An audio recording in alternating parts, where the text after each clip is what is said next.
Hey, what up? This is Zach Guilford from Midnight Mass, and you're listening to one of my favorite podcasts, Pop Culture Pastor. Pop Culture Pastor. Sorry, we've taken some last-second coaching tips for Cody. I mean, what episode is this, Cody? This is episode 21? We have not hit our stride. We're not going to hit our stride by episode 46 if you don't learn the ropes. I'm tired of carrying you, man. My bad. Okay. So, yeah. That was a little dramatic. It was. So we should just start the podcast now. Okay, let's go. Come on. Okay, you heard Kane's voice. That's Kane Colton. Hello. Our resident Kiwi. And Kiwi is not a derogatory term, if anybody's wondering. We are named. That's good. I'm glad. Yeah. Now you know. I didn't know before. It's named after the small flightless bird that is native to New Zealand, not the little green fairy fruit. Oh, okay. Just in case you were wondering if we were that. If you were wondering if we were called Kiwis because we were a little fruity or something. No, we are not. No. It is the bird. The New Zealanders seem way more tough than me, so I would never think that.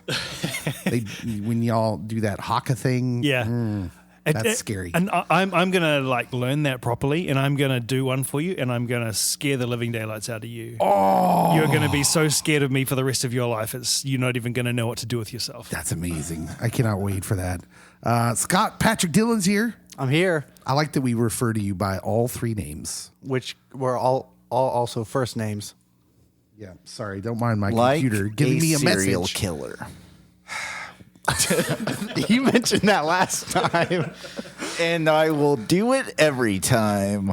Cody, what is your problem? Oh my gosh. This is what you get after Cody watches the Batman. Cody is all hyped up on Batman adrenaline, as we have just come straight from the viewing of the Batman to come here to record this podcast. So welcome, Scott. Welcome, Kane. Both veterans. They've been on the show before, but we are here for a Geeks of the Round Table, as we like to do for a movie review.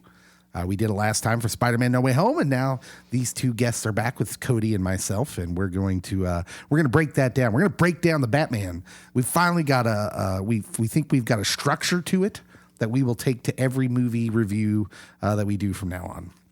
And so we'll get to that here in a little bit. We got to start off with our round 2 results. The ongoing tournament of tournaments. Fellas, are you familiar with the tournament of tournaments? I'm voting every time. Yeah, I knew you would. Scott, Kane, have you been voting? I am no. I apologize. I'm sorry. Kane is a very busy man. You are turning into an American, and a mighty fine one. Welcome. So your votes have been tallied. We're trying to figure out what is the best comic book movie of all time. I think by the end of the show, we're gonna feel bad about not including a certain movie in it to at least compete with these other movies. But we'll get to that in a little while. Right now, we can only go with what we had. The Rocketeer. Yes, and the answer to that question was clearly The Rocketeer. No, it wasn't. It was Iron Man 2. But okay, round 2 results. We'll start with the Marvel bracket. In the Marvel bracket, Captain America and the Winter Soldier continues its march. The 1 seed in one half of that bracket, 46 votes to 10 over the Ant-Man. Ant-Man's a good movie. Sorry, Mr. Lang, but yeah, I agree with that. But Captain Winter Soldier is on another level. And by the way, votes down this round. So listeners slacking. Because of Kane? I shall henceforth be known as Kane the Slacker. We think they all got that right. Spider-Man 2 goes down against the Black Panther, but it was close.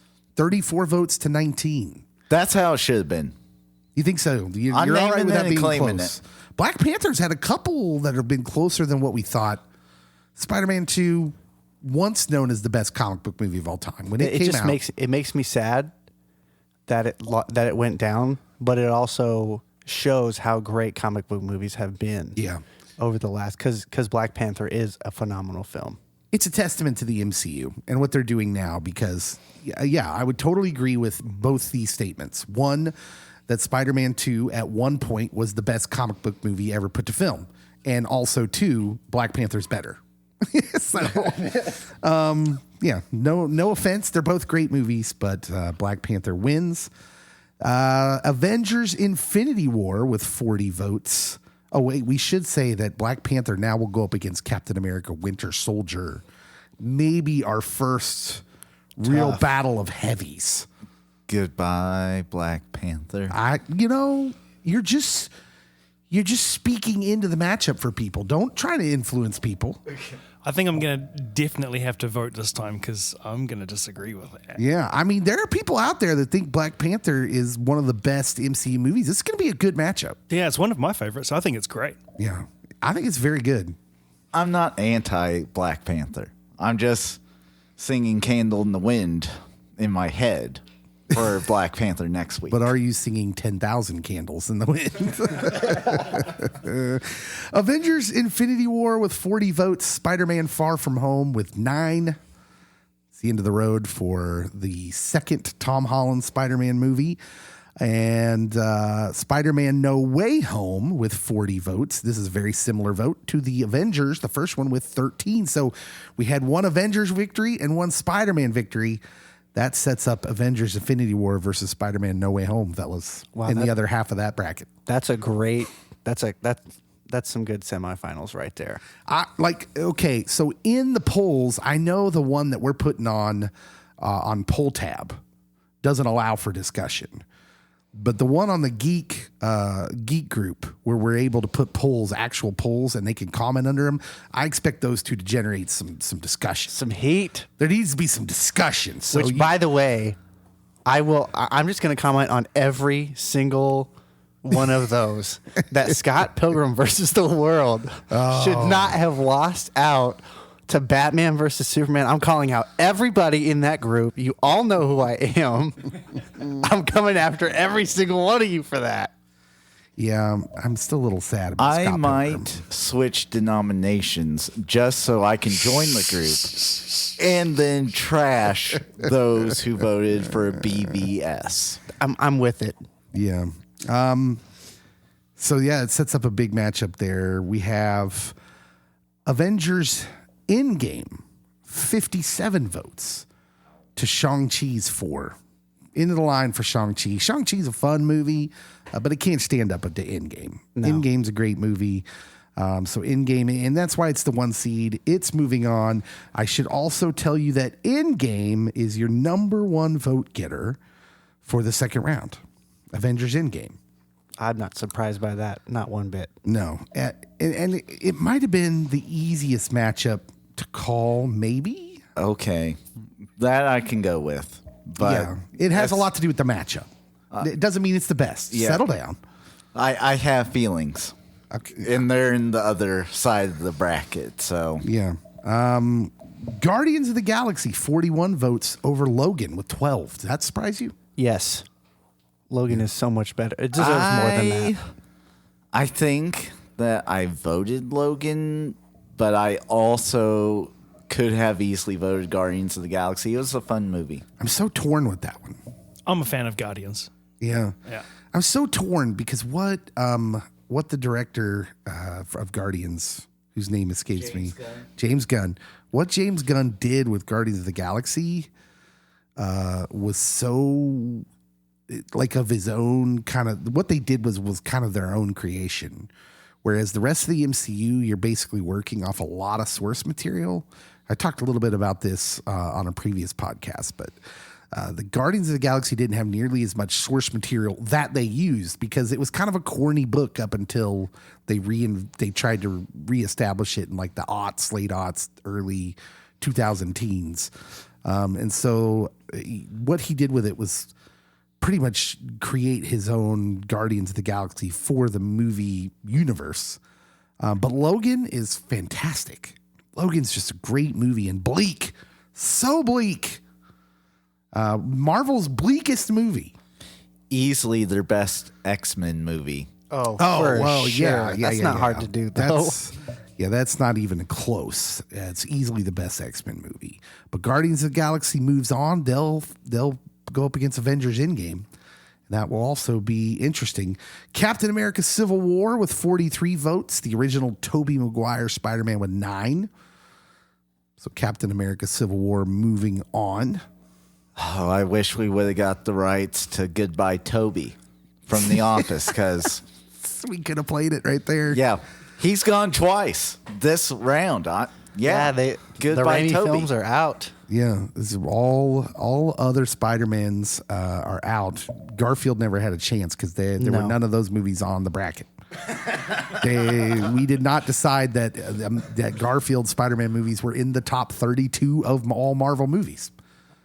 Is everyone okay with that? I'm absolutely okay with that. I find that younger people have a certain affinity for the Garfield Spider-Mans. I don't want to be too cruel because there are scenes within those movies that I think are very well done. Obviously, the scene of Gwen Stacy's death is just an amazing scene. They Tears over that framed it well, and just the whole thing is really, really good. The acting is super good. Yeah, but the Green Goblin sucks in that movie. Yeah, he's really bad. All the Giamatti is all I need to say. I'll say this: perhaps the greatest thing that No Way Home should be remembered for are making some of the villains that appeared in those movies good, like interesting characters. Yeah, because the biggest problem with the Garfield movies are their villains are terrible. Yeah. I mean, across the board, there's not one villain in one of those movies that I was like, oh, that was well done. No, the lizard is just kind of atrocious. Looks doesn't even really look all that great. The whole point of the lizard is you're supposed to feel for him. Yeah. But they make him a little too kind of wicked. And so you don't really feel for him. You're supposed to feel for him. You're supposed to like Dr. I remember coming into Connors. that movie and thinking like he just has this switch. And I'm like, where? Like he went from this like very nice professor trying to like do something for the world, and all of a sudden he's like, "There's a new species of lizard. They're very aggressive." And I'm like, oh, yeah, okay. The lizard was in the comics. Lizard was more mindless. He was kind of like the Hulk, and maybe that's what they didn't want to do. They didn't want to make him like the Hulk, where he's more of just a mindless kind of monster, not like I want to turn all of New York City into lizards, which is That's a weird motive. Especially with a serum that wears off. It's a weird. Anyway. Yeah. And then Electro was just terrible. Just terrible. Like, why do you even get Jamie Foxx in your movie if you're going to make him completely unrecognizable, first of all? Right. Just get someone I've never heard of. What's the point? If you're going to turn him blue and then make him act like so weird and different. Like, Electro is a dude. Yeah, but to your point, though, like No Way Home turned that around and made him lovable. Did it right, but still made him. You can understand why he ends up being a bad guy because he's still out for himself. Like it was perfect in No Way Home. And then Paul Giamatti's Rhino. Best MCU villain of all time. I will punch you in the spleen. No. I know you're joking, but it's still not well received. Anyways, there's no Garfield Spider-Man movies here. The last matchup on the Marvel side, Thor Ragnarok with 48 votes over Spider-Man Homecoming with 7 votes. So all Tom Holland Spider movies knocked out except for No Way Home. They're out. Thor Ragnarok goes on to meet Captain America Civil War. That one will be interesting. That one will be interesting. That will be a very interesting matchup. I think I know more people that think Winter Soldier is the best Cap movie, but it's not far. The distance is not far between Civil War and Winter Soldier. Ragnarok might be the best Marvel movie. I'll say it. It might be. But boy, once you get up there to the top, the distance is not far. Yeah. Oh, it's my mate Taika who makes all the difference. Had to go there, Kane. If your movie has Korg in it, then yeah, it's all right with me. So the matchups are set now for the Sweet 16. The Sweet 16 is set, and so we're down to our final 8 on the Marvel side of the bracket. Now we should talk about who's making it on the DC/independent side of the bracket. The first matchup, The Dark Knight, with 50 votes to the Man of Steel's 3. Great. Fantastic. Who are you 3? That's my question. Why is there never, in the matchups that should win, there's never just a clear, 53-0 like it should be? Somebody... Is it Jason Gieselman again? I know there are people out there that they have the Superman logo tattoo on them right now. They're wearing a Superman shirt. Superman can do no wrong. Sorry. That movie compared to The Dark Knight, not even comparable. Can't be. If you go on Twitter, you often see the Man of Steel trending recently. Ever since Zack Snyder's cut of the Justice League came out, I've noticed there is a pocket of people out there that love Man of Steel. Just love it. And again, I'm just going to go on record and say that's about half a great movie, and then the other half is abysmal. Yeah. The first half of that movie is great, and then it just goes off the rails. I will say Henry does a great job as Superman. Yeah, not Absolutely. his fault. Cavill's great. I'm talking about it's the story itself. They wrote it bad. Yeah. The story itself is very good. Or no, the story itself is not good. I got character's confused. good. Cavill's good. But the story is just it's kind of weird, and it suffers from the same sort of problems that we talk about with DC. Very impatient. Yeah. Let's develop that character a little bit. It's been a long time since, and most of the young people that like Man of Steel, they didn't get to see the development that Christopher Reeve got to give to the Superman character in those two. I only acknowledge the first two. Those two great movies. Yeah. I don't acknowledge the third one with Richard Pryor, which anyone under the age of 35, he was a comedian and a big one at the time. And then Superman 4, which was basically a infomercial about nuclear being bad. Nukes are bad. It was that movie. Gotta love the good old propaganda films. Oh, that movie was bonkers. Anyways, Man of Steel doesn't win. That's all that to be said. Henry Cavill is out. Batman, Batman, 1989, the Michael Keaton, Tim Burton version of the Batman wins over Kingsman, the Secret Service, 33-13. And that sets up Batman against Dark Knight. And so you'll see Batman fans will go at it in the next round. Do you have thoughts, Cody? You're the resident Batman guy.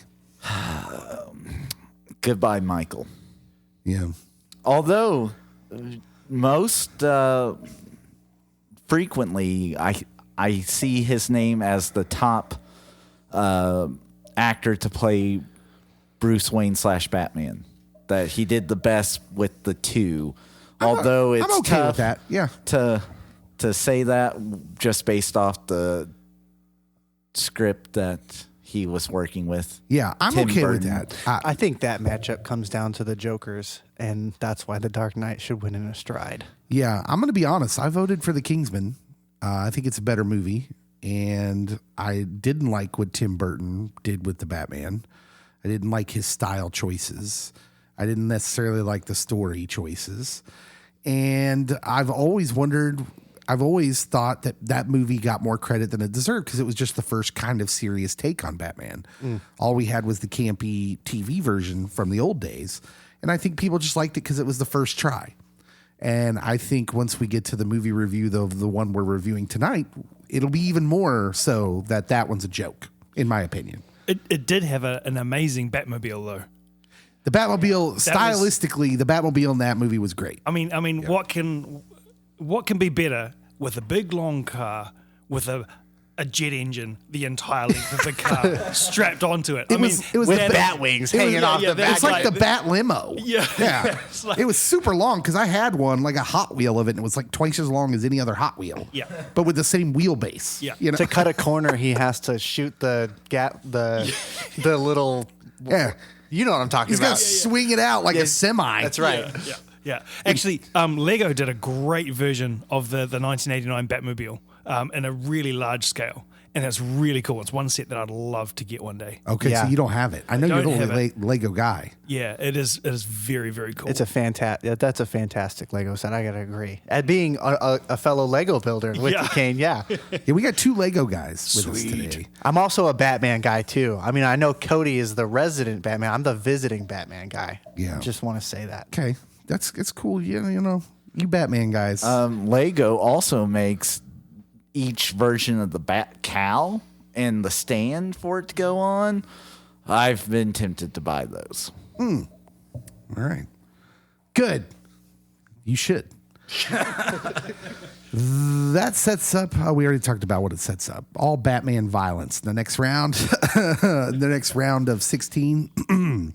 The Joker is moving on. 26 votes to Batman Returns is 16. So it's close, but the Joker wins out. Do you guys agree with that, Batman folks?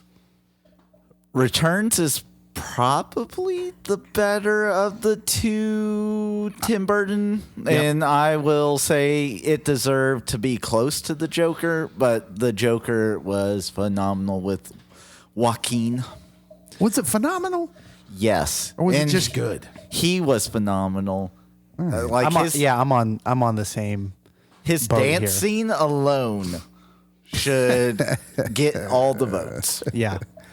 One of our closest matchups of the second round, it was Superman, the original Superman, with the upset victory, 24 votes over Watchmen with 22.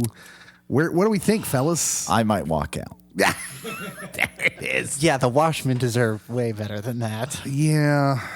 That's such an underappreciated film. That is like, gosh, it is. It's so good. Listen, I love Superman the movie. I love Christopher Reeve's Superman because that reminds me of being a kid. But come on, Watchmen is maybe one of the most beautiful superhero movies put to film. I would also put and I'm talking about the way it looks. I'm not talking about the story, how it works as a movie. I'm just talking about the way a movie looks. The Watchmen's beautiful. I put the Eternals up there with how it looked, the cinematography. But man, the Watchmen combines it with a good story. I think a lot of people downgrade Watchmen because they make some story choices that set it apart from the very, very beloved graphic novel. So I remember when that movie came out, there were a lot of people that hated it because they made some story choices and some big story differences. Like there's a couple in particular that they made with Watchmen that set it way apart from the graphic novel. One of which involved the whole climax of the movie. And so there were a lot of people that didn't like Watchmen. Oldies like me, old folks that loved the Watchmen. Move to Florida. Hey, we don't need no ageist remarks. Come on, man. Batman versus Superman. Oh, so that sets up Superman the movie against the Joker, by the way. I don't know how well that one's going to go for the Christopher Reeve classic, but we'll see. Batman versus Superman goes down, thankfully. It's still got 11 votes, which I'm still not pleased about. Who is doing this? I don't know. And why? I don't know. I don't even remember what movie BVS is going up against, but it was. It could have been any of them. Someone go. And it should have won. Here's what I want to do. We're going to do a little contest based around Batman versus Superman. Our first pop culture pastor contest based around this movie. The winner will get a very special thing. One, you will get a prize package of pop culture pastor swag. Okay, that's number one. Number two, you will Zoom in live to be a part of one of our future podcasts. And on that Zoom, you will tell us, and we will record it. you will tell us why you think Batman versus Superman's a good movie. Because I just don't believe it. Like, I want you to get up here and spin that wheel because I don't believe it. There's parts that are good in it. No. And then there are parts that just absolutely ruin it from being even considered good. And it was such a rush story. You don't need to do it. Now, just for clarification, are you guys talking about the theatrical release or the extended Blu-ray release? Oh my gosh, they made an extended cut of that? Yeah, they did. Oh. And I They have did to it. say, Listen, they did that to give those diehards an excuse My to be brain- like, but have you seen the extended cut? yeah, but actually, in all fairness, and I'm guarding myself here because I'm preparing to be shot. My brain hurts. In all fairness, the first time I saw it was the extended version. Like, yes, it was long, and I was like, oh, okay, yeah, it wasn't atrocious. It was all right. And then I watched it again, but the theatrical release, and I was like, hang on a second, they missed out this bit that explained all this stuff that was going on, and the extended release actually explains a whole lot more and makes the movie a whole lot more cohesive. Just putting it out there. You'll have to give me a second. I'm trying to think of what it would take to get me to watch the extended cut Kane of Batman is versus actually Superman. right. I actually might Oh, own the the DC extended honk cut. speaks up. Of course, with a Wait a DC minute, honk. where did that come from? The DC honk's going to tell us why Kane is right. I'm telling you that out of all the movies that feature a Batman in it, it is not in the top 7. Let's go that way. Okay. It might not even be in the top 10. All right. Top 15 for sure. But One night when I've just got a open slate, a free slate, we'll give it a watch. We'll give it a watch, the extended cut, and then I'll just be angry. So what was the competition? Explain the end of the how do you win yeah, that? we hadn't get to it didn't win, but it got 11 votes, and that angered me. How does the person win the swag and the guest spot? They need to comment. They need to post on our page, on the Facebook page, Pop Culture Pastor Facebook page, or the Twitter page. Add us on Twitter and tell us in like a couple sentences why you think Batman vs. Superman's a good movie, and then we will select one. I want a 1,500-word essay. No, they can't do that we can't do a contest like that, Cody. You wait for we'll Zoom with them. And if nobody does it, fine. But you comment on Facebook, do a post on our page. I will share it because it'll ask us if, hey, someone I don't know has tried to post on the page. I'll share it with them. And then you let us know in a couple sentences why you think Batman versus Superman's good. And we'll Zoom with you and record it and put it on the show. Okay? And then you'll also win some swag. It lost to Dark Knight Rises. 40 to 11. It should have been 50-1. Yeah, it should have been 51 donut. That's what it should have been. Yeah. Batman Begins with 38 votes to Wonder Woman 16. So Batman Begins more than doubling up Wonder Woman's tally. Nolan trilogy. Yeah. Just obliterating the DC brackets. Yeah, I think that speaks more about the DC strength of movies than does about Nolan's trilogy. Or does it just say how good Nolan's trilogy really was? Yeah, it's good. It's good. I thought Wonder Woman was good, though. I thought Wonder Woman's a good Yeah. movie. I didn't It's say probably the only one It had a that's bad of the new. matchup. It's probably of the DCEU movies. I think it's probably one of the better ones. Yeah, I didn't say it was bad. I'm just saying Nolan's movies were really good, but Dave does not like Nolan. So I wouldn't say I don't like Nolan. And I'll get to this when we start talking about the new Batman movie because I have some thoughts about looking at both of them together. it's like Christopher Nolan came to your front door and kicked your dog. No. Or he I'm lit a just package saying, on fire. People go You crazy had to over. stuff it out. People go crazy over his movies because it's always some like, oh man, oh, it's so deep and so crazy. And then like at the bottom line is it never makes sense. Like you tell me Inception makes sense. That doesn't make any sense. He just does these, he thinks of these various positions to put his characters in. Is like, and I can just see him writing. He's like, oh man, that's trippy. That's trippy. You know, and like, no, it's not. It's not logical. You didn't make it make any sense. Although I will say that Doctor Strange Multiverse of Madness stole Inception's graphics. Well, they'll do it better. I just think Chris Nolan gets a lot of credit for being like this super intelligent filmmaker, and I think it's smoke and mirrors. That's all. I think his best movie he ever made was Memento. And then he just kind of tried to do derivatives of that, and it's gotten worse. That's just my take on Nolan. I do really enjoy Memento. So. Memento's great. I will not disagree with Memento. And it makes sense. Yeah, it does. With being either his best or second best. Yeah. Anyways, where were we? Finish out the brackets. Dark Knight Rises won. Batman Begins. We got on a Nolan. Yeah, Batman Begins won. Yeah, Batman Begins beats Wonder Woman, and it goes on to face Dark Knight Rises. So 1 versus 3 in the Chris Nolan verse there will go at each other, and that'll be interesting. That should be close, I would think. Superman 2 with 11 votes, and Men in Black 38 votes. Men in Black far more traction than I thought it would have in these polls. It's Will Smith. I was going to say William Smith. He carries weight. Sidebar, is Will Smith the most likable person in Hollywood? Who's more likable than Will Smith? Is there anyone? I mean, are we talking Tom Hanks? No. Is Tom Hanks as likable as he was, say, 20 years ago? No, he caught some fire a couple of years ago. Yeah.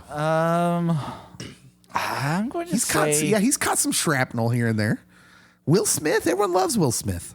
Like, even though this guy plays a jerk all the time, Ryan Reynolds does carry a lot of belovedness.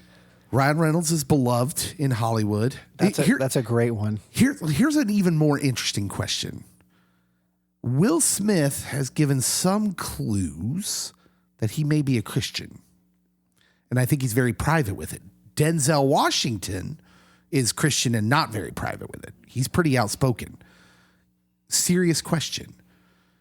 Unlike a white actor or actress who's out there Christian, who maybe gets bombed on a little bit, do Will Smith and Denzel get spared because they're black and nobody wants to bang on them?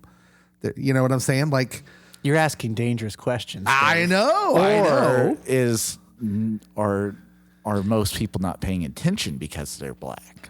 Like, maybe. My point is that the Twitter outrage factory machine has obvious holes in it. I was going to say Chris Pratt got annihilated. Yeah, exactly. Yeah. For what? Because he goes to church? They weren't even mad at him for doing something for real. It's because he goes to church. Although Denzel is beloved in my heart. Well, Denzel's great. Yeah. Why wouldn't you? I think the same thing about Pratt, though. It's like, why wouldn't you love Chris Pratt? I don't know. Yeah, I think the thing with Denzel is that he comes across as a father figure to a lot of people, right? Yeah. I wish he was my dad. Yeah. So I think. Sorry, Dad. Yeah. So I think he kind of avoids a lot of flack because he's Denzel. He's dad. He's you know. Yeah, he's grandfathered in on the whole. Yeah. It's just a little sidebar. People have loved him. Little sidebar discussion there. Yeah. Men in Black on the power of Will Smith, 38 votes. It'll go up against another upset winner. V for Vendetta, the 2 seed goes down to Shazam. Yes. 35 votes for Shazam. Yes. Shazam is great. 19 for V for Vendetta.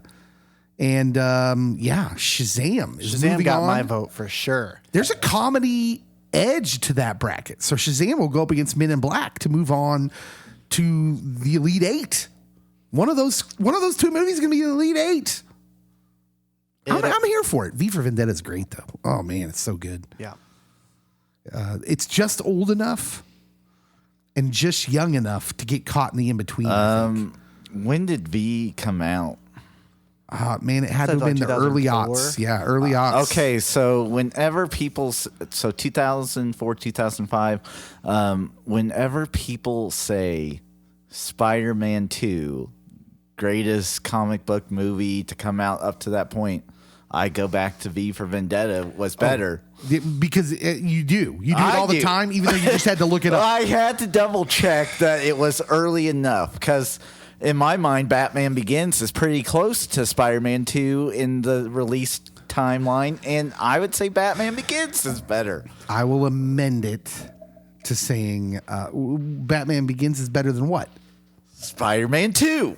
Well, that would be a bold prediction. It'd be a wrong prediction. Yeah, I think you're wrong. Wrong Sorry, assessment. No. I think Batman Begins is good. I don't think it's as good as Spider-Man 2. That's just my thought. Anyways, Shazam and Men in Black will go on. And this will follow the same sort of way.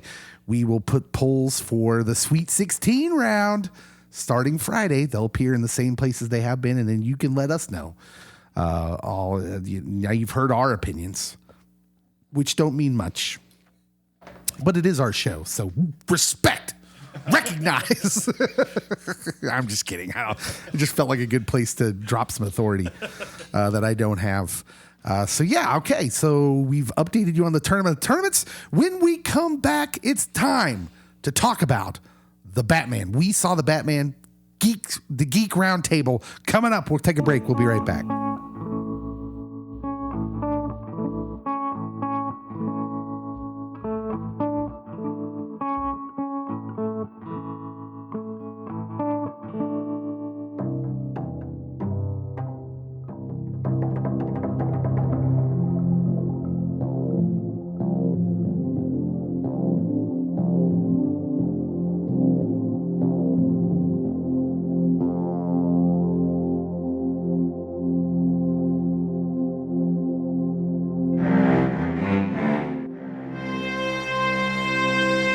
Okay, welcome back. We're back here on Pop Culture Pastor.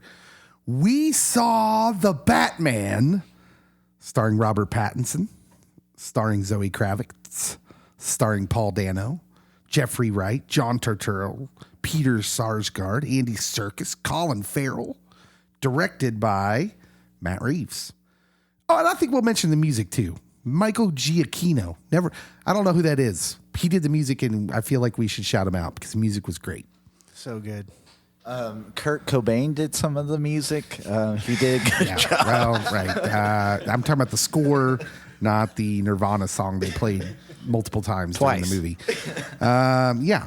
So we saw the Batman, and right off the bat, we're just going to go around the circle and tell me your broad take on the movie. Do you like it? Was it good? Bat. I see what you did there. Right off the bat. Oh yeah. That's good. Would you like me to go first? Yes. Cody, I think, is waiting very patiently for my take. I can go very last. So yeah, okay. We'll let Cody go last.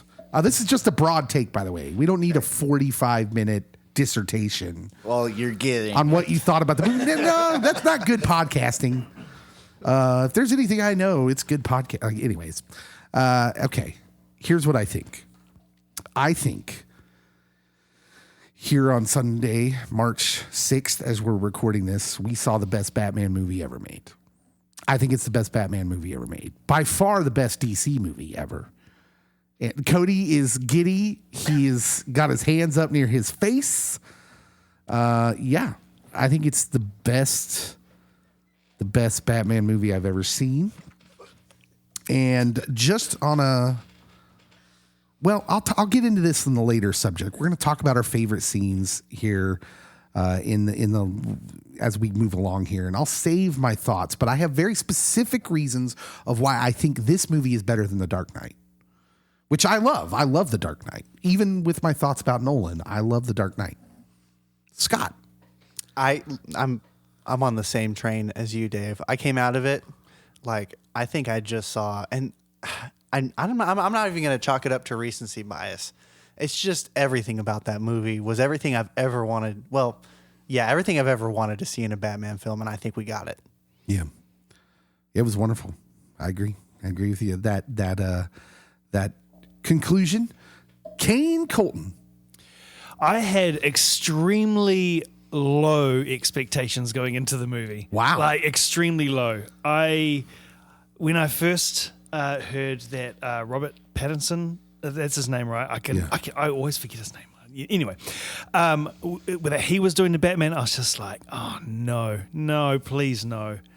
But after seeing the movie, I am actually impressed. I thought that he did a fantastic job. Best Batman actor, I'm not sure. Still not sure. But as far as the actual movie goes, there was nothing that I could pick apart going, oh, that was so cringe. But no, I really, really enjoyed it, and I'm really glad I saw it. Yeah. We'll get into our thoughts, the rest of our thoughts later. I don't want to offer my Robert Pattinson rebuttal just yet. Don't fear, Cody. I didn't not like Robert Pattinson. Okay. Okay, so Cody, I went into this. Do I need some water for this? Do I need to sit back and get comfortable? I went into this with really high hopes because I have unfortunately seen the Twilight series because of my wife. Love you, Leah. But I have also seen a lot of other Robert Pattinson films, and our Pat is usually not bad in them. He's usually phenomenal, and including the Christopher Nolan movie Tenet. Shout out Chris Nolan. But watching this Batman, oh my goodness, it definitely honed in on him being the world's greatest detective.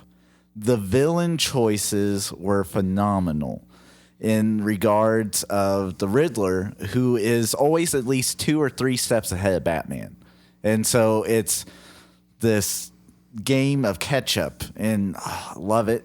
And then you have the Penguin, who just is always at the right place, and like his biggest flaw is he suffers from little man syndrome, I feel. But Colin Farrell, in more ways than one, right? Yes. Penguin's short. Got it. Colin Farrell did a phenomenal job. Yeah, we I have many more words to say about Colin Farrell. And then, they did the Selena Kyle Batman like tension really well in that movie, and I'm glad that they made it a year 2 Batman. That it's not like he's brand new, but he still doesn't know the full ropes. He's still figuring things out, and he figures out a lot in this movie. It's good. It's a good point. Yeah. Him and Commissioner Gordon, or not Commissioner Gordon at this point, Detective Gordon, already have a relationship, working relationship. They've clearly have some sort of relationship already intact. You're right. That's a good call. And it was, year 2, not year 1. I think that's just smart. I think a lot of the reason Batman versus Superman got a lot of flack was showing us Thomas and Martha Wayne getting murdered again. Again. For the 1000th time. Oh, man. Which I also like what they did with the Thomas and Martha Wayne story and changing Martha's family background. Yeah. Because usually she's Martha Kane. Yeah, not Arkham. Martha Arkham. That was great. Interesting twist. Yeah, I thought that was an interesting little bit there as well. I just had a shock moment. I was like, Colin Farrell? Where was he in the movie? Okay, this is a great time. I was like, he was a penguin? This is a great time to talk about this. Colin Farrell is unrecognizable in this movie. Absolutely. And is wonderful. Yeah. Amazing. Like if someone didn't tell you it was Colin Farrell, you'd never know. Yeah. And not just because of the prosthetics, but because you don't recognize him, voice, nothing, and it works. He's totally believable. Yeah, absolutely. Phenomenal. Absolutely phenomenal. Maybe the top guy in the movie as far as completely sold out into this role. Yeah. I thought he was amazing. Yeah, absolutely the best portrayal of the penguin that I've ever seen. Yeah, well, I mean, and he gets a lot to work with. Yeah. I mean, he's not like Danny DeVito walking around in his greasy long hair and with his long prosthetic nose. I mean, the Tim Burton Penguin is just so cartoonish. Yeah. And this is obviously a version that's gritty and imagines why someone would be like this in real life. Like Cody said, small man syndrome. And wow, yeah, he's amazing. He's fantastic. Let's go around the table in our next segment here and talk about our favorite scenes. We're going to identify and explain our favorite scenes in the movie. What are our favorite scenes? Do we want to let Cody go first? Scott, do you want to go first? Oh, I've got one. Just to bounce off of the penguin scene talk is the scene where he, like the whole car chase. When I saw it for the first time, I was heart pounding, exhilarated, from start to finish, and like you feel like maybe you couldn't do a whole lot of acting while you're just driving a vehicle, right? But Colin Farrell as the Penguin knocks it out of the park as somebody who's really just trying to get away, and is looking behind his back and is scared and causes the crash, and then of course as Batman walks up slowly to pull him out. I just thought that was great. I want to echo that because we've all seen that. That was in the trailers. And it didn't matter. Watching that on the big screen, the exhilaration that came from that, from when the Batmobile pops out of the flame after Colin Farrell's Penguin character is in jubilant celebration mode. Is like, ha ha ha, I got you. And then it pops out of the fire. And then, yeah, like you said, I think one of the most iconic parts of the movie is the upside down look of Batman in his boots walking towards the car. Like, that was amazing. The music added a lot. I was going to say the score was phenomenal in that particular moment as he's walking up towards it. That is an iconic scene. So for me, I'm going to go, I have a couple scenes, but I'll list one that goes directly off this one. So right after they get done interrogating the Penguin, they leave him tied up and he's waddling like a penguin. Yes. Just like the comics, like in the TV series. Yes, I was here for it. Make the Penguin waddle. Yeah, that was classic. Do you have a favorite scene, Kane? Yes, I do.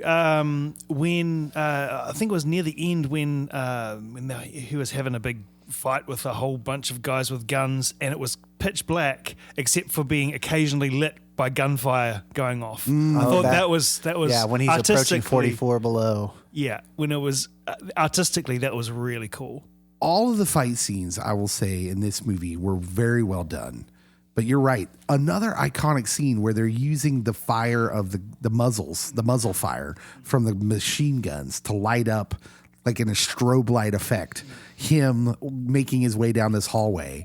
Yeah. I mean, it's like the Daredevil hallway fight scene in the Netflix series that gets a lot of love, except for you get this strobe effect with the guns, and yeah, that was an amazing scene. Amazing scene. Can you imagine how hard that would have been to film? No, because I wouldn't know how to start it.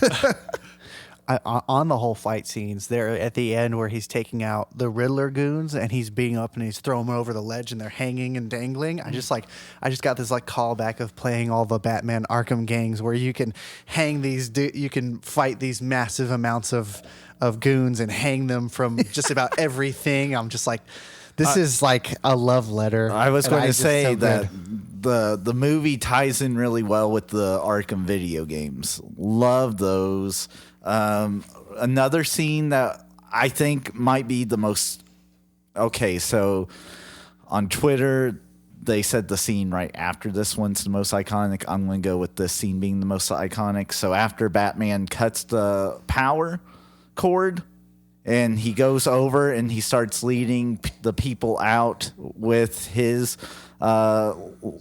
light, he becomes the light for Gotham. He's no longer that dark, brooding individual. It's a symbolic change. He realizes vengeance isn't the big thing anymore, that he could be a beacon of hope for that particular community.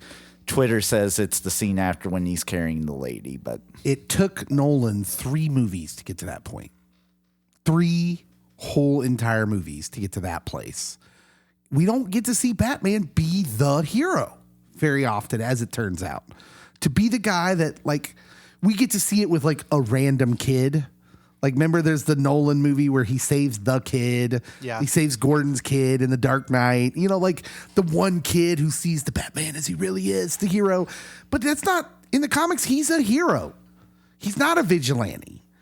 Some of the cops think he's a vigilante, but not the people of Gotham. Right. But in the movies, we tend to make him so gritty and so psychologically kind of imbalanced at times that he doesn't come off as the hero a lot. So I appreciated that scene as well, Cody, where because he's then it's on leading the the way. It's on the news. Batman leads hundreds to safety, and I'm like, yeah, And so, save the day, man. That was a great scene. My favorite scene is gonna be a little different, and I'm gonna try and make it through this without getting emotional, because I think I might. And I'm gonna talk we could talk more in depth about the themes going on here later in a different segment. My favorite scene is when Batman goes to Arkham to talk with the Riddler. And the conversation that takes place there as the Riddler is trying to convince the Batman that they're the same. But then he only wants to do that to be able to tell them how different they are. So he talks about how he's an orphan. And then he's only trying to equate them so he can distance them again. Because his whole motivation, why he's filled with this hate, with this rage, is that in a time when he was living this awful life as an orphan, Bruce Wayne was getting all the news, all the pub, all the headlines as the poor orphan on TV. And I could never do it justice the way Paul Dano acts this out. And he's talking about how he's in his ivory tower with his billions of dollars, and that he was the poor orphan getting all this sympathy. And in that moment, like, I actually teared up in the theater because we've all felt that. In that moment, the Riddler became really identifiable for me that he hadn't been in the entire movie. It kind of took the wind out of me because I was like, oh my gosh, they're going here. I didn't think that was a gut shot because I did not think they were going there. His reason is something we can all identify with. And that is that pain is isolating. So often when we go through something, when we lose someone, when we get our scars, when we get our hurts, we put ourselves in this isolating place where, like, no one knows how I feel. And that's where the Riddler as a young kid was, as an orphan was, and it made him mad that someone else was put in the same category as him and then got attention for it. And I thought, oh my gosh, I've been there. The hatred and the bitterness and the fire that can overtake our hearts and the anger when someone else is like, oh, I know how you feel. Like, no, you don't know how I feel. Don't say that. We've all been there, all of us. Yeah. And in that moment, I identified with a character that I did not expect to identify with, and it was like a gut shot, and I teared up. I was like, oh man, I've been there. I see what this guy's going through. And then his mind snapped. He's snapped by this anger. And that plays into a bigger theme that the whole movie is about, which we can get into later. But that scene literally took the wind out of me. Let me ask a question to you guys about that scene, because I super analyzed it in my second viewing, which was today, because it seems like he's like, I know who you are, and then says Bruce Wayne, right? But then his whole tone shifts to, me and you, Batman, didn't get Bruce Wayne. So I think Cody's going to say what I'm thinking. So yeah, why don't you answer this? Yeah, let's hear your thought on that. So yeah, he hasn't put together who Batman is yet.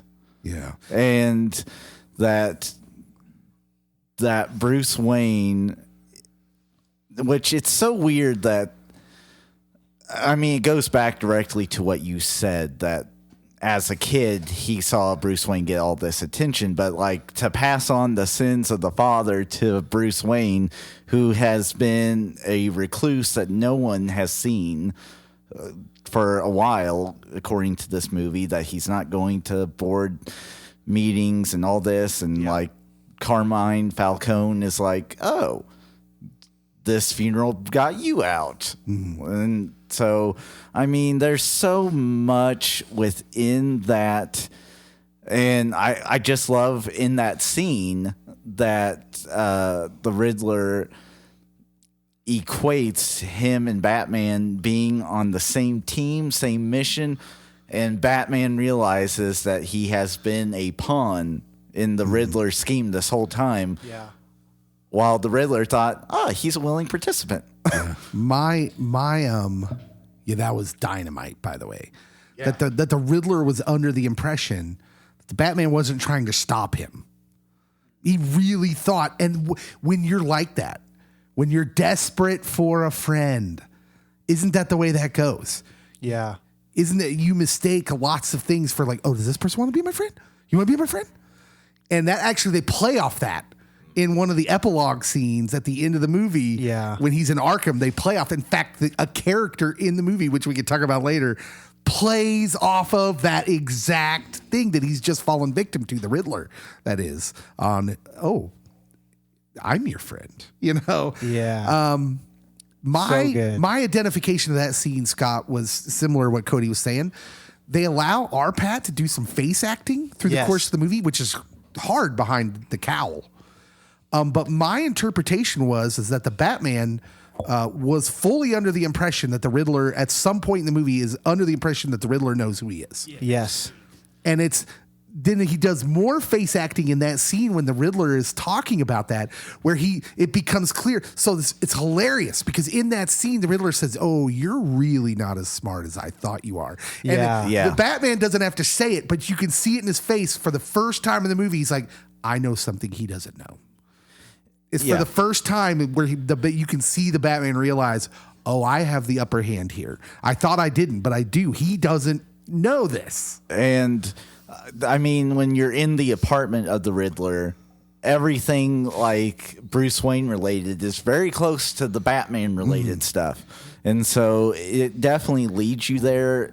And Robert Pattinson's face acting in that scene, brilliant, which I would compare to Tom Hardy as Bane, because there was a lot of just like face and eye things that made Bane who he was in that Rises. And in that scene alone, like you see Arpat and it looks like he's going to get teary-eyed, like tears are forming. He knows the end is near. Sidebar, there's some wonderful acting by Arpat in there where I absolutely thought that it was an intentional choice for him to get emotional underneath the mask, because I noticed he was teary-eyed in some of those. Well, so, I mean, going back onto what you were saying, he literally says this is the end of the Batman to Gordon right before going to visit the Riddler, because he's like, in his mind, he's already put together the Riddler is talking about this big unmasking and everything, and here's all these photos of Bruce Wayne next to Batman and some connections drawn, but they're not all the way there. It sets up an interesting thing moving forward, because the Riddler is still alive at the end of this movie and is forming alliances with other crazy dudes in Arkham. And you think, well, the Riddler is brilliant. He's a brilliant mind in this movie, but he's broken, and through his rage and anger, he can't see everything.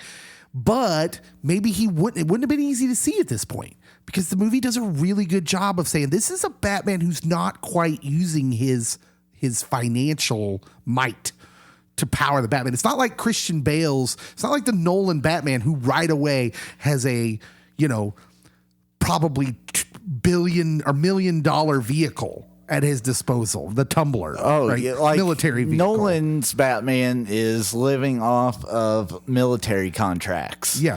So all of Wayne's weaponry. This Batman drives around a souped up muscle car that sounds like a muscle car. And he built himself. It's made to look like he built himself. Yeah. And he doesn't have the high tech equipment of a Batman. Now, moving forward, what I'm hoping if and when they bring the Riddler back, which, darn it, DC, don't screw this up. Don't rush it. You don't need the Joker and the Riddler in the second movie. Make another completely standalone story for the second movie. Don't rush back to the Riddler and now the Joker. Don't rush to it. You don't need it. Tell me another story in the progression of him becoming Batman. And then as he's becoming Batman in the third movie, as he's becoming the Batman we're familiar with, where he's got more expensive toys and things at his disposal, have the Riddler come back and go, hey, wait a minute. Where's he getting all these $1 million vehicles? I didn't think about, have him figure it out when it makes sense, you know? Well, I will say this. He's driving like a very fairly regular motorcycle in the beginning of the film, and at the end of the film, there's bat ears on his motorcycle. So it looks like he's moving towards that more expensive, better technology, batted out. I'm all for the bat cycle. Although I think the movie did a great job with when he meets the mayor-elect, and she's like, it looks like you're not using your money to help people. And which in other Batman versions, we see Bruce Wayne as a generous dude, although he's distant, he just tosses money at problems. And so I think this is probably something that we'll get into going forward. Well, I mean, this has been widely discussed. I didn't have plans to get big into this because it's been so widely discussed by movie reviewers and other people breaking down the movie that they make a definitive choice to make this a younger Bruce Wayne who's still very much reclusive, not the philanthropist, playboy billionaire that where even Christian Bale's character is halfway through the first movie. So for me, I think that because they'll make another one, that you'll get to see more of Bruce. Yeah. Because you rarely get to see Bruce. And the scenes that stick out in my mind with Bruce, he's like Richard of the Year towards Alfred. So that was an interesting way to put that. Yeah, Bruce Wayne's not a perfect character in this movie, and that's there's a scene in there where he's cruel to Alfred. There's 3 scenes in there that he's cruel to Alfred, and doesn't have faith in his parents. Yeah. Just immediately believes he's been lied to, and that his parents were not good. You know, it's interesting. This Bruce Wayne is not a but that's how we are when we're hurting, right? Yeah. There's a great depiction of that. Yeah, this movie does a great job of depicting what hurt does to us. And he actually, at the end of the movie, he's got a monologue going where he's talking about how our scars can help us.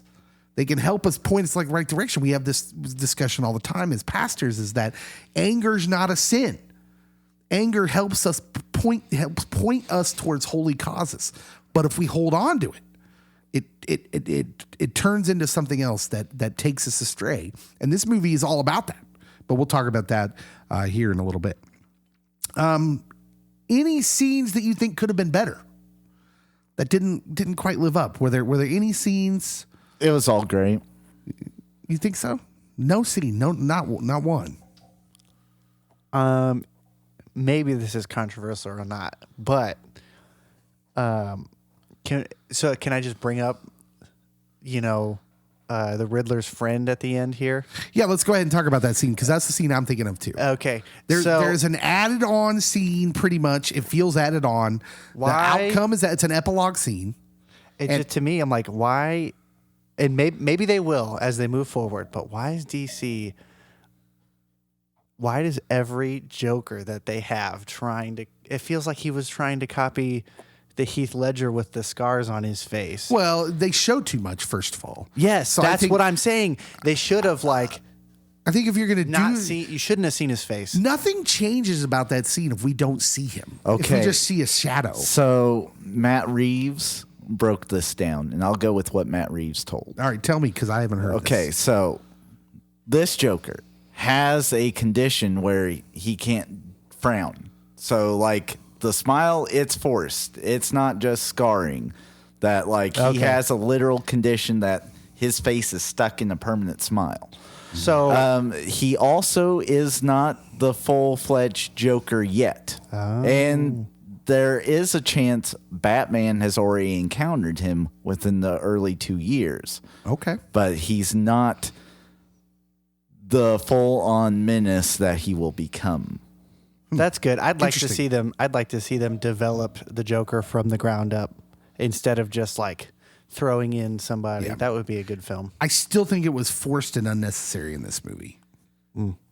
For me, after hearing that, I think that they're hinting that there's a lot of familiar names that will be popping up that are already around the scene.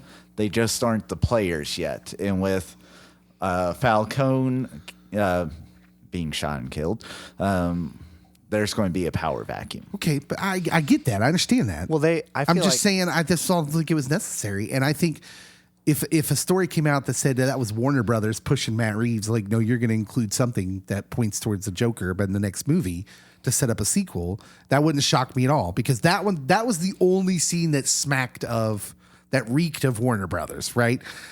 I think the movie's great. I think it's the best Batman movie ever. That scene was the only scene where I was like, I don't know that needed to be in there. Although Matt Reeves said there's a good chance we'll never see a Joker. But except for that. Well, I think Warner Brothers wouldn't like that. I'm not so sure because I feel like, all credit to Joaquin Phoenix, that movie was fantastic, but I feel like we still have yet to see like a super, like, comics accurate, white faced, not makeup, green haired, not dyed, like purple suited, like the Joker. And Well, he's not going to fit in that world. So this is the most realistic Batman yet. Ultra realistic, gritty. Even Gotham itself, much. I mean, maybe I'm hoping at least the outfit is very, very. For goodness sakes, Gotham Square Garden. Yeah. That's where it's Madison Square Garden. I mean, it is New York City in this world, and there's no mistaking that. It's ultra realistic. I don't know how the Joker fits in that. The Riddler doesn't look like he does in the comics. I mean, That's true. Well, and especially then the Riddler's character is awfully similar to the Joker's character in the comics. If there's anything about this movie that I'm still not quite on board, like, I just went through the whole thing that I love that they got into why the Riddler's motivations and that we can all identify with that. I hope that works out for him, because here's the thing. In future movies, the Joker and the Riddler are going to be roughly the same character unless they find an original take on the Joker. But then I'm going to say, why didn't they just do this movie with the Joker then and give him the same backstory and change his backstory to fit this movie? Because that's my only issue with this. Is probably the most source accurate Batman we've seen. He's most like the comics Batman, but against a villain that is not even close to the comics version. The Riddler is completely different and changed. And if I have any issue with this movie, it's that. Riddler's a lot like the Zodiac. Oh yeah, well, they said that's what they based him off of. So I'm good with that modern take. I think that the take that they went was, it goes back to what Cody said earlier, is that you see in this film the very detective side of Batman, the world's greatest detective. And I don't think you get as many of those super detective scenes without him being able to uncipher these codes and Yeah. view these crime, because you can view a crime scene like a forensic analyst, but that could be boring on screen. But you tell this story now where you're playing this catch-up game like he was, and he's putting things together before the cops and all this other stuff. And I think that's great. Well, the Riddler can be brilliant without having lost his mind, though. Right. I mean, that all could have been true from a different motivating point for the Riddler, but still the same motivating point. He's still motivated by anger and hurt. But yeah, it's minor, very minor. But that scene with the Joker was the only one that I thought, I didn't know that it needed to be in there. So I'm like you. I hope they do at least one movie, maybe even a whole series of movies without going back to the Joker. The story I want to see is Nightfall, where Bane unleashes all of Arkham, all the villains that Batman has locked up. And you got the Riddler, you got... Now, if they do that right, The you're going to have to Joker. wait a while, though. Yeah. Bane shouldn't show up in the first 2 movies, and maybe not no. the first 3. Yeah. In fact, I only think he shows up in the third, in The Dark Knight Rises, because of the death of Heath Ledger. And it's now interesting that the criminals that Batman is locking up is connected to his family's money because it's Arkham. Yeah, it's got his mother's maiden name on Yeah. it now, which is that's an interesting development. Let's move on to the next segment, the We Got Spirit Award. This is the part of the movie. Did the movie have biblical references, allusions, or themes? The We Got Spirit, that kind of spirit. Biblical references, allusions, or themes? I think the obvious one right off the top is the concept of vengeance and how we misinterpret that to say justice. We want justice. No, it's like, no, we want vengeance mostly. And this movie dives headfirst into that. It's the main point of the movie. How do we use our hurts? Do we use it to aim ourselves towards vengeance? And does that work? Yeah, that's a great point. And the Bible talks about how vengeance is mine, thus saith the Lord, that vengeance isn't something that we should do. And Batman learns, especially when he's in the garden, and the guy that he made his face look like mashed potatoes, he's like, I'm vengeance. And Batman's like, what have I done? Yeah. Well, that scene, coupled with the scene where he's talking to the Riddler, Batman gets angry, right? When the Riddler starts saying, we're on the same side. And he's like, I'm nothing like you. He's getting mad. He's yelling at the Riddler. I'm not like you. No, we weren't on the same side. What are you talking about? And the Riddler's like, we worked together this whole time. You brought him out into the light, you know? And he's getting defensive because he doesn't want to see it. I was like, I want to try to find this in a scene that maybe other people don't find it. So I'm glad you haven't mentioned this yet. Awesome. I got really, to me, emotional. Okay, when they're in the Falcone hideout, and Selena Kyle she's got gun to him, to Falcone, and Batman stops her, and she says, "But he has to pay," and Batman stops her and says, "But you don't have to pay with him." Yeah, you've paid enough. You've paid is what he en- says. Isn't Yeah. it interesting that he's not there himself yet? Right. But he can see it in her, and he's like, you've paid enough. That's what I'm saying. Like, hit that part of his character. I think that sequence, coupled with the sequence that you just talked about, where the other people, the villains of the movie, are taking up vengeance as their thing as well, lead him into the line where he says that I don't need to be vengeance. I need to be hope. Yeah.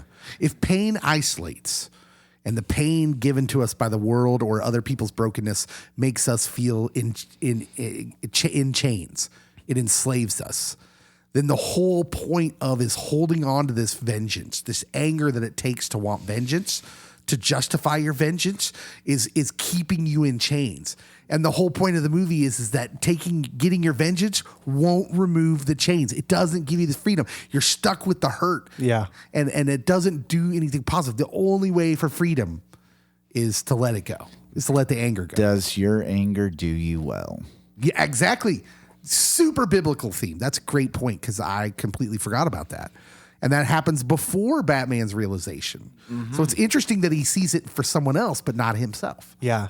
How much that happens? Talk about being a pastor. Yeah. How often does that happen? Right. Where we're leading people and we find something in them, and we start talking to we lead them in the right direction, and then God slaps us in the face. Let me tell you something. If you got a good pastor who gives great sermons, and you're of that belief, I'm here to tell you that 90% of what he's preaching or she's preaching is stuff God wants for them too. Yeah. Like often your best preachers are preaching to themselves. Yeah. So a different theme, or I guess a different scripture relation. So that closing monologue about the scars and how it can either tear you apart or it can be something that's helpful. I mean, it echoes Romans chapter 5. We rejoice in the hope and glory of God. Not only that, but we also rejoice in our afflictions because we know that affliction produces endurance. Endurance produces proven character. Proven character produces hope, and this hope will not disappoint us because God's love has been poured out into our hearts through the Holy Spirit who has given to us. That those pains can be used for something good in developing you even more as a person. And Batman really puts that in perspective at the very end. It's like, oh, that legit works. Yeah, absolutely. Yeah, absolutely. It's there's this idea biblically that the pain we all go through is again, pain is isolating. We think when you're in it, you think you're going through it alone and that no one could know or identify with your pain. No, don't you say that you know what I'm going through. That's the thought. But the biblical theme is that this is a fallen, broken world and that we're all broken in some ways. This is how you can pray and forgive your enemies, right? Because you understand they're not your enemies by intent. They're your enemies by hurt. They're broken, and that it's not really the way they were meant to be. And the Riddler's a great example of that. This dude's only at odds with these people around him because he lived a terrible childhood where he lived without parents. And then he saw all the sympathy go different directions. And like, I think a lot of us at certain times of our lives can identify with that. Not only are you hurting, you feel like no one knows it. That's the worst feeling in the world. And so, yeah, definitely biblical themes and references moving through the movie like there. Is there anything else anybody wanted to add there? Not with that one, but I have a different person that goes with a theme. And that would be Alfred. Poor old Alfred. He does a really, in parts, he does a good fill-in for that prophetic example of God. That, okay, and especially New Testament as well, because he's not Bruce's dad, but he adopts him kind of through Jesus, we're adopted into this big family. But what I'm specifically thinking of is each time Bruce chips away at Alfred, he's like, you're not my dad, Alfred. You're not, are you a Wayne, Alfred? Why did you lie to me, Alfred? But yet Alfred just keeps coming back and keeps saying, I am here for you, Master Wayne. I love you. And he even reaches out his hand and there's a sentimental, emotional moment. That redemptive love movie that we did not watch. I think that any scene with Alfred and Bruce, Alfred does a good job of playing Hosea, if you will, and Bruce just keeps slapping him away. Yeah. Well, he's the character that brings the truth too. Yeah. Right. So Bruce is brooding over the fact that his parents were not everything he thought they were, and Alfred, the person who was personally in that situation in that life, was like, no, that's not how it was at all. And he speaks the truth into that situation. And I love that gets cleaned up without painting Thomas Wayne as some perfect character we never get to meet. Yeah. It's very much still, he's like, no, he made a mistake, but it's not as sinister as you think because people make mistakes because we're ruled by our emotions and our hurts. This kind of goes along with it. This is a part 2, if you will, the greatest story ever told award, because it turns out the one story, the greatest story ever told, is the one we like to hear over and over again. Are any of the characters following a Jesus-like story path? Or do they possess Jesus-like attributes? Superman's the ultimate example of this. The father sends his son to a strange planet to live among them. But do we have any here? Do we have any Jesus-like story paths or attributes? I mean, maybe Batman post-cutting the electrical cord in the garden. He's like, oh, I'm going to be the light of the city, at least. Not the world, but the city. The hero's path is in full effect. It's almost any hero movie, there's a sacrificial moment. And I think in that moment... He does get zapped during that moment. I think Batman thinks that that's a moment where you're to assume as a viewer that he thinks he could die doing what he's about to do and doesn't question it. Also, when he leaves Jim Gordon and says this may be the end of the Bat, I don't think he means the end of just the Batman persona, but I think he means the end of him. Yeah. Like that's, but yeah, not a lot. This is not a perfect measure, but the hero's journey in general in story obviously echoes a lot of the sacrificial Jesus. Okay, move on then. That was a part 2 of that. That's our biblical segment. So everybody that was like tuning that out for a few minutes, it's okay. You can come back now. We're going to just talk about the movie again. And this is the Rocky Balboa Award. This is Rocky. Who's the winner of this movie? Who is the winner of this movie? And you can judge this in any way you want to judge this. Who set up? Who's this a big break for? Who's the winner of this movie? Okay, so I'll go first on this one. Could be a performance, could be anything. Robert Pattinson's the winner of this movie. I think any hatred that he got before, which there was a ton of, I think he negated with this performance. That it's out of people's minds that he was in those Twilight movies and that his daughter was named after the Loch Ness Monster. No one's remembering that anymore. They are focused on how great he was as Batman. And then, like you said, there's scenes where he's doing facial acting underneath the cowl.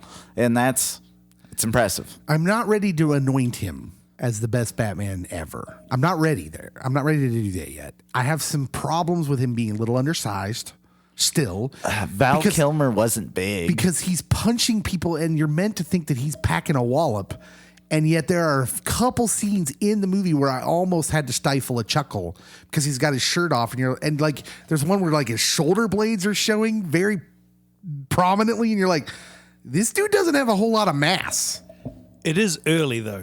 It is early, and that's fine. Early in his. That is, I will say it's minor, but I am on board with maybe calling him the winner of this movie because here's the deal: this movie's good.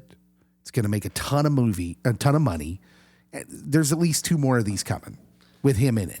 He's the Batman for at least 2 more movies, and that's a big deal. I don't want them to connect to a universe. I want them to be separate and on their own. Yeah, you're in big trouble, my friend.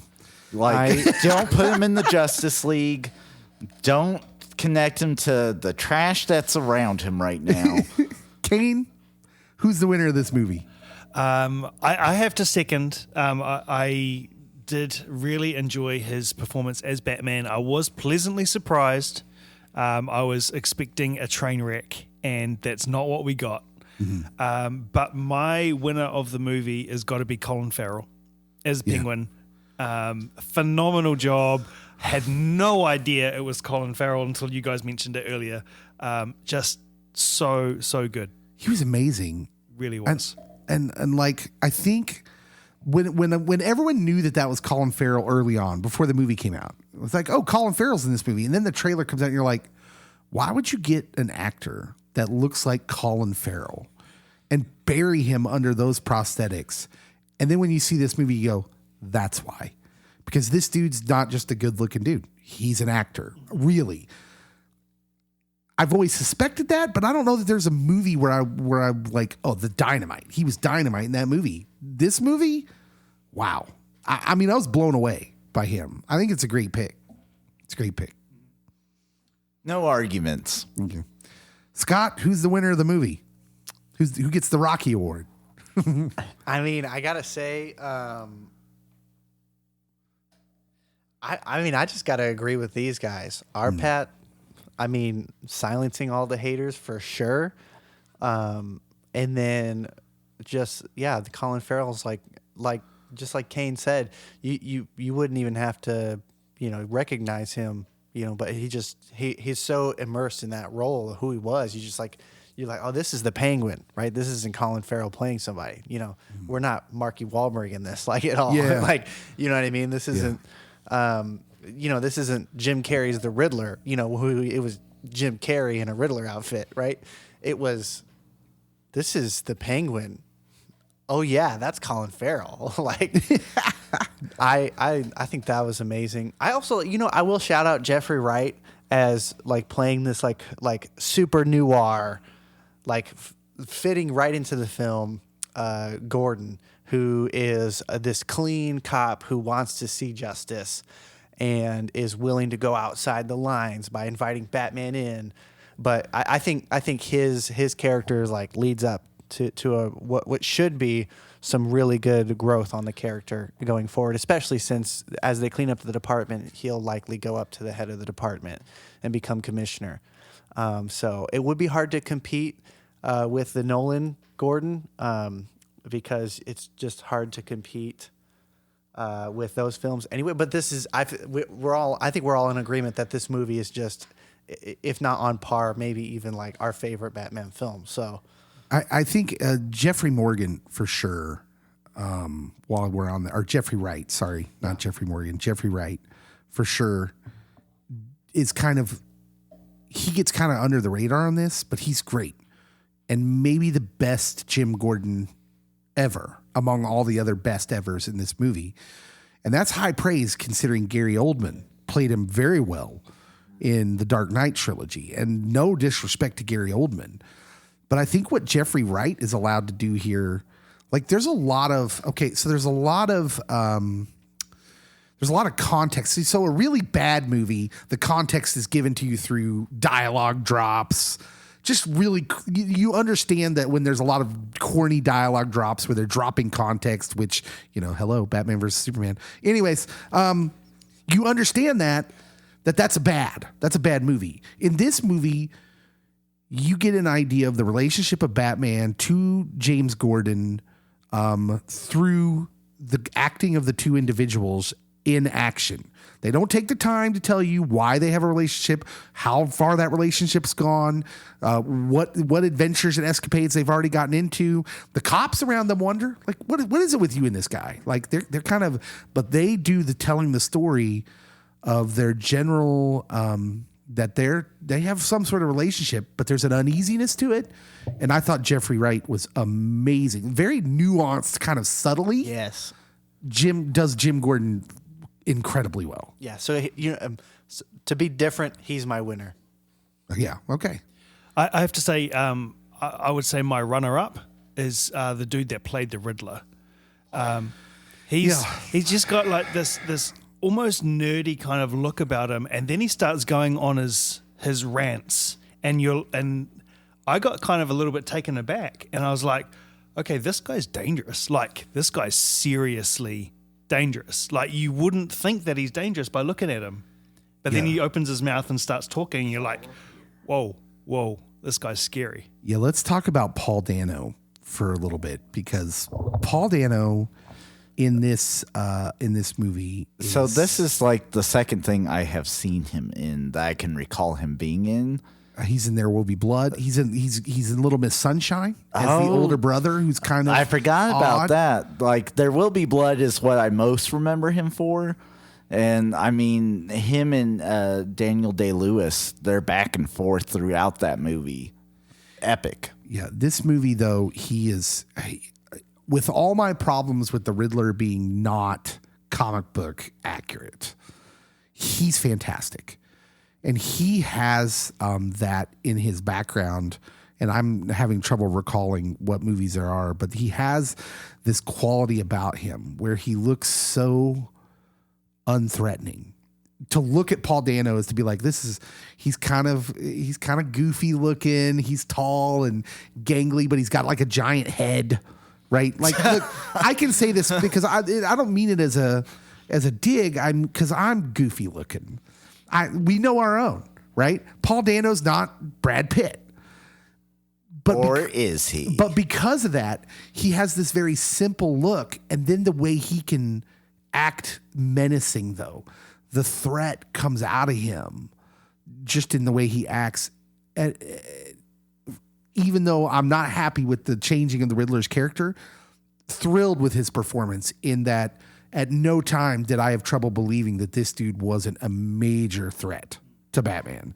And a major threat to people. And he's menacing and maybe one of the scariest Batman villains either. He's up there with Heath Ledger's Joker.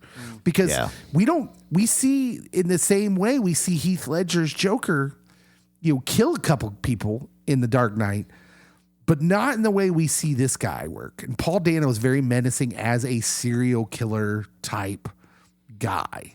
And especially there's a couple scenes in the movie that my oldest daughter, who came to see the movie with us, was like covering her eyes because it was scary. Yeah. Although there's a part of the movie that I really like from like a completely nerdy aspect of it. And that is when they blow up the seawalls around the city. Election Day in Gotham just happens to be Guy Fawkes Day, a.k.a. V for Vendetta type stuff, very reminiscent, right? Gunpowder Treason Plot. And so, like, he plans it perfectly. And then he also kind of has this Q-esque nature where he has, like, kind of his own conspiracy, and there's enough truth to the conspiracies that people buy in, and people on the fringe that have guns, and then he kind of leads this revolt while not even being there. He's behind bars at Arkham. Also reminiscent of the Joker. Yeah. So the Joker has kind of thought ahead, steps ahead in The Dark Knight, and has set up this whole scenario. But yeah, very good. Paul Dano was great. And even though I'm not super thrilled with the rewriting of the character, you can't deny that he was wonderful as that version of the Riddler. I'm going to go a little different direction with my winner of the movie. In the making of this movie, the last couple of years, there was all sorts of rumblings and talk that there were issues with this movie between Matt Reeves, Warner Brothers executives. What exactly was going on? There was all sorts of rumors circulating that after test screenings, Warner Brothers executives weren't happy. The winners of this movie are Warner Brothers because they somehow managed to stay out of their own way long enough for Matt Reeves to get this version of this movie out. This is the best Batman movie ever put to film. We didn't have to ask for the Reeves cut. They just put it out. Yeah. This is so whatever had to happen. I don't know what happened because I still think Warner Brothers are a bunch of lunatics. They're a bunch of goofballs. And whatever had to happen for them to stay out of their way long enough for this movie to get out there in this form. Now it's a whole new battle. Now don't mess up the sequel. Don't let Matt Reeves finish giving you his vision of the Batman because this start is amazing. Yes. And clearly, Scott, you mentioned this off of recording. You mentioned this in the theater, but it's not really fair to judge this movie against The Dark Knight. Right. No, You have to judge origins. this. It's the beginning. So you judge it against Batman Begins. And listen, Batman Begins is a fine movie. Nothing close to this. No. This movie far outshines Batman Begins. And I want to say his name's Dylan Clark. He's the other producer of it. Matt Reeves also produced it, besides directed. But he went up to Christopher Nolan and is like, we're going to make a trilogy better than yours. Yeah. And that's nice. a bold statement. Atta kid. And then you watch this movie, and if you view it as sort of origins, Yeah. a la Batman Begins, it's miles ahead of Batman Begins. Like, it's already being compared to The Dark Knight, which some would say, myself included, that that's the best superhero movie of all time up to this one. And so If you want to if you want to connect some dots, listen, You're talking about a top 3 superhero movie of all time at the very minimum. Yeah. Top 3, top 5 at minimum. This movie belongs. It's very, very good. It's that good. Runner up, another winner of the movie, and we haven't talked about her yet, is Zoe Kravitz, who kind of quietly and very subtly gives us the most believable, while being understated, but also the best version of the Catwoman on any sort of medium. Yeah. TV, film. I think she was wonderful. She's great. She has a quality about her. Like, listen, Michelle Pfeiffer's Catwoman is good. Like, it had that Tim Burton-esque quality, but I won't hold that against her. And she was great in that role, but it was still kind of just wild and out there. And Zoe's version here gives us, she's just as quirky. They have the cats. She likes strays. She has the one-liners, the catchphrases that we're so used to in the old Tim Burton line of Batman movies.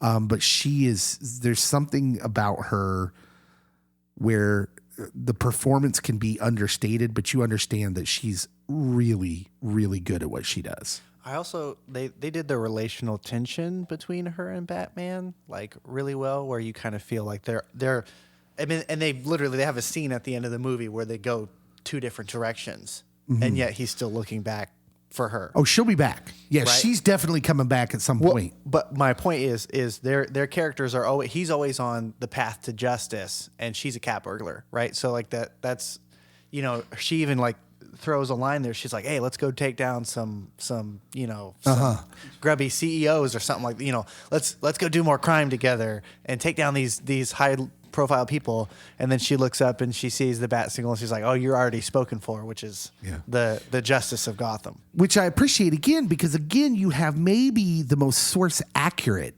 version of this character, like many of the other characters. I think, which is why I'm so disappointed in the Riddler.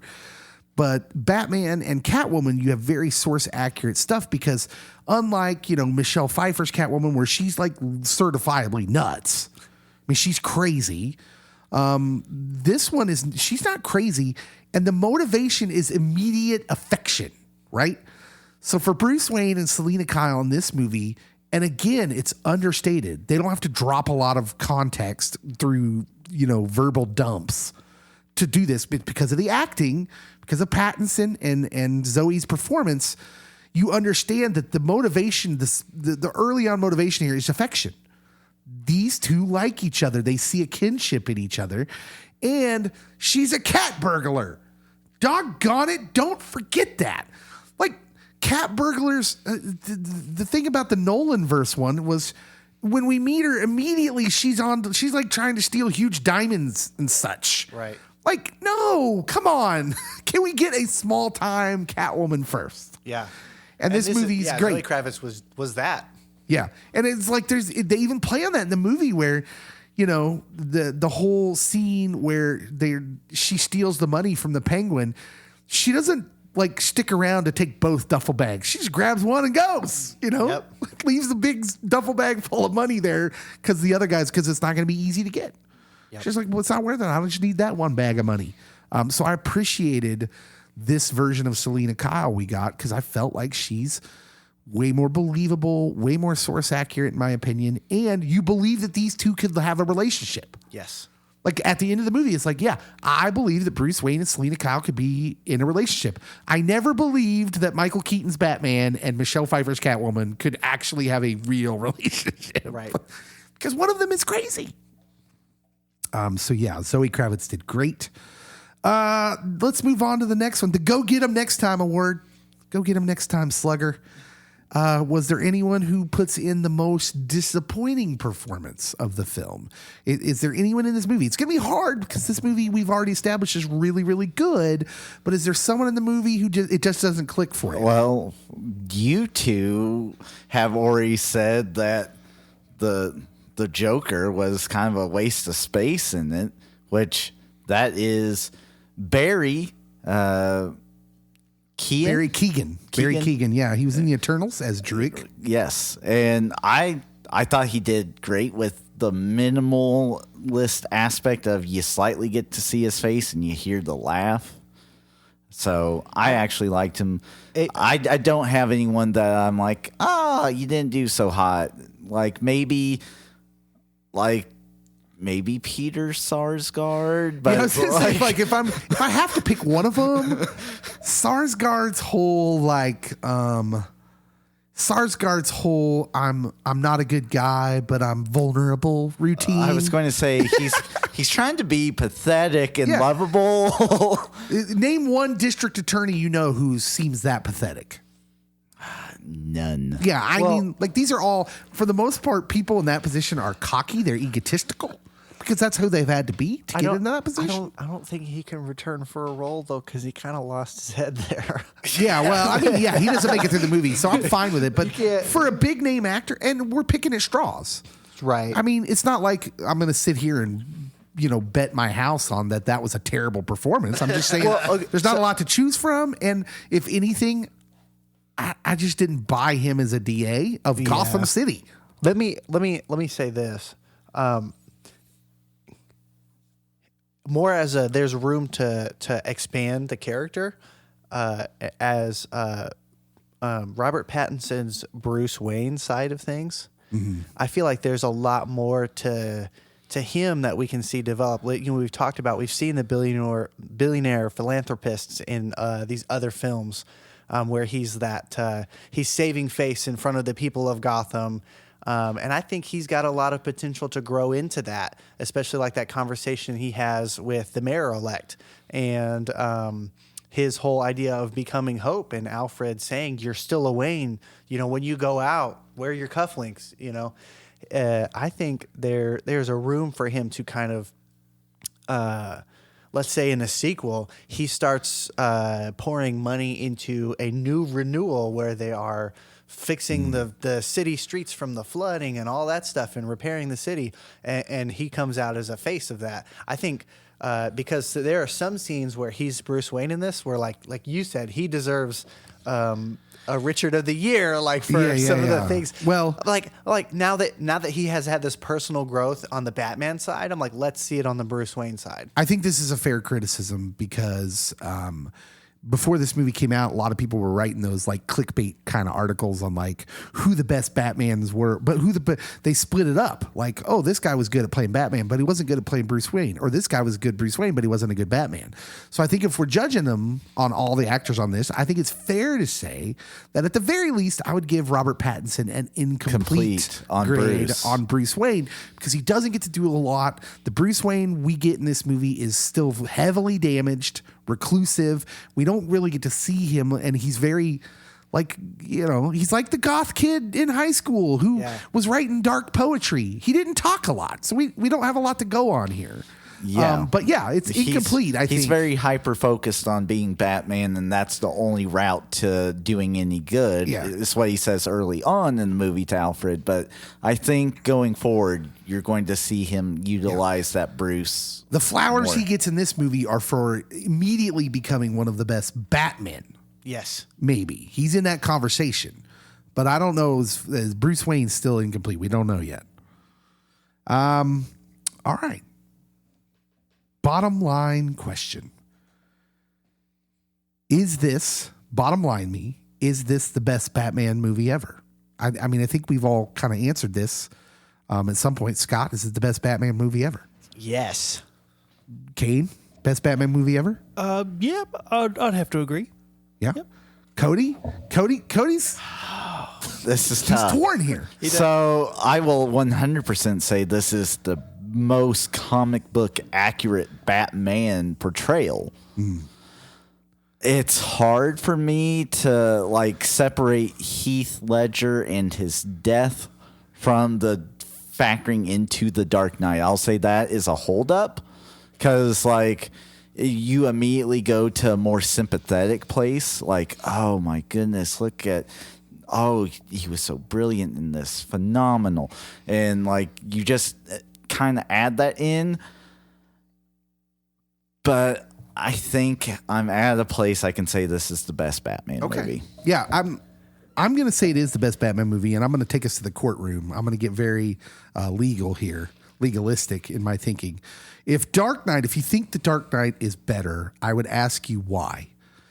And invariably, the answer to that question is because Heath Ledger's Joker performance is just so transcendent.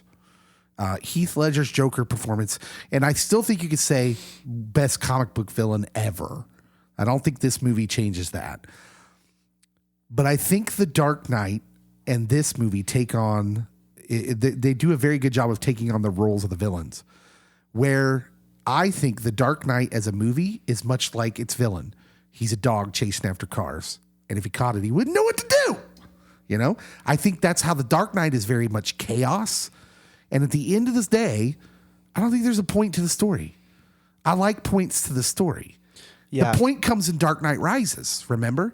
At the end of Dark Knight, you don't really get, there's nothing. What does Batman learn at the end of Dark Knight? I mean, it's not really there. Well, he doesn't learn it. Detective or Commissioner Gordon learns it, that he's the hero that we need, not the one we deserve, or the one we deserve and not the one we need. Yeah. I don't know. And something along this that one, line. I think, has much, much, much more to say than The Dark Knight as a movie. And that's why I think it puts it over the top. I think this movie, just like the Riddler, just like its villain, is much more calculated. There's a point to this movie. This is a parable.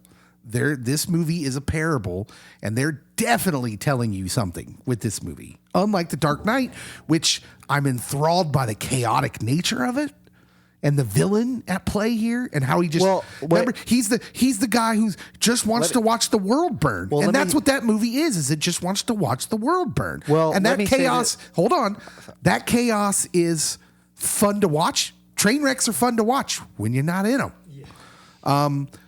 But I like points, and the point of this movie is there and established, and I think it's deep. I will say this to rebut what you're saying.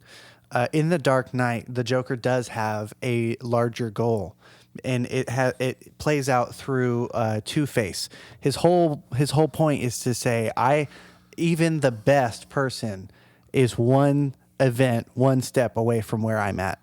He says, okay. He makes that point too, because he pushes. Do I get a rebuttal of your rebuttal? Because he pushes Two-Face to that point. Yeah. So your rebuttal is that there is a point the Joker's trying to prove that all people are bad naturally at some point, like they're going to be bad. No, they're going to make the wrong decision. I wouldn't say that. Because I think this movie would say we are absolutely bad, and that it takes a relearning of what our hurts do to us. Listen, you already know that I'm on the train that 2022 The Batman is over The Dark Knight. I just wanted to make the point that the Joker had a point, and his point was that even on it takes one bad day to take who we see as the best, and they saw Harvey Dent as the best. That was his whole point of having the one boat full of citizens, one boat full of criminals, right? And making the people decide, against each other. Yeah. And the whole point of making Batman decide between his love interest, which I think is the weakest point of the Nolan trilogy, is that stinking love interest, and the DA, the person who put all these criminals away, right? And he's doing all of this predicated on the Batman, and he's like, if I just give him the push in the wrong direction, I can break this golden boy who's been putting all these criminals away. And the Batman's forced with a conflict there as well with Morgan Freeman, because he creates that sonar technology through cell phone signals, and Morgan Freeman's like, this is too much power for one man, and like this could be used to like bring downfall to so many governments, this and that, and then Batman ultimately uses it for good and destroys it. And so he's kind of put in that predicament of like, when we're pushed to our limits, how far will we go, and will it lead to us making that negative, bad, I'll kill for this moment, or will we rise to the occasion? Right. I think it's superficial though, at best. And I think, but to say that to say, I think the Batman makes its point far more clear. There's a noir narration throughout the film that gives you, everything points towards this story. There are multiple characters interacting on different levels that all give you the same story, that all get you to the same point, and it's a fantastic story. Whereas The Dark Knight absolutely is far more chaotic in its storytelling. Okay. Second bottom line question. And this one I'm just going to ask for a one-word answer. One-word answer. Is it the best comic book movie of all time? The Batman. Is it the best comic book movie of all time? Scott, yes or no? Jerry's out. He's unwilling to answer. Kane, is it the best comic book movie of all time? I can't think of any others off the top of my head that would trump it. Okay. Cody, is it the best? That's a yes for Kane at the moment. Is Yes it the best, for now. Is it the best comic book movie of all time? Yes for now. Until Multiverse of Madness comes out. I'm going to go ahead and say yes. I think it's really good. Okay. Do you remember when I'll follow Cody this was silo. like super excited for like months on end, and Dave was trying to crush Cody's hopes and dreams? No. But hold on. What has Warner Brothers done in the past 10 years to make us think they could pull this off like this? Even given all that I said, I never doubted that they would make a decent movie, right? Yeah, I did you say that because I'm making it grittier, making it more vigilante. People like that, and they do that. They've proven they can do that. So I thought it was just going to be rehash. You did say that. I never thought it was going to be a bomb. So the two movies I'll point to that gave me hope, and I might even say DC's back, is The Joker and Shazam. Okay. Those are the two. And then the Suicide Squad wasn't bad. It was really good. And then the spin-off series, Peacemaker. You may want to hold on to that DC's back claim until you see The Flash. If Black Adam's great, I am... Notice he skips right over The Flash. But he's like, but Black Adam! No, Black Adam comes out for The Flash. All right. So we'll see. If the Black Adam is great, Cody is all in on DC stock and has sold all his Marvel. All right, we got to get out of here. This has already gone long enough. Geeks of the Round Table, thank you, Kane and Scott, for coming and taking part in this podcast. Hey, if you love this podcast, please subscribe to wherever you listen to your podcast and give us a review, preferably 5 stars. You know what I'm saying? Give us a good review. That helps us out. Follow us on Facebook or Twitter. The Tournament of the Tournaments will continue the same day this podcast drops is the Sweet 16 round. Find our Twitter and Facebook, and you'll find the way to vote. We will hopefully, God willing, see you next Friday on another edition of Pop Culture Pastor. Thanks for listening, everybody. See you in the next Pop Culture Pastor.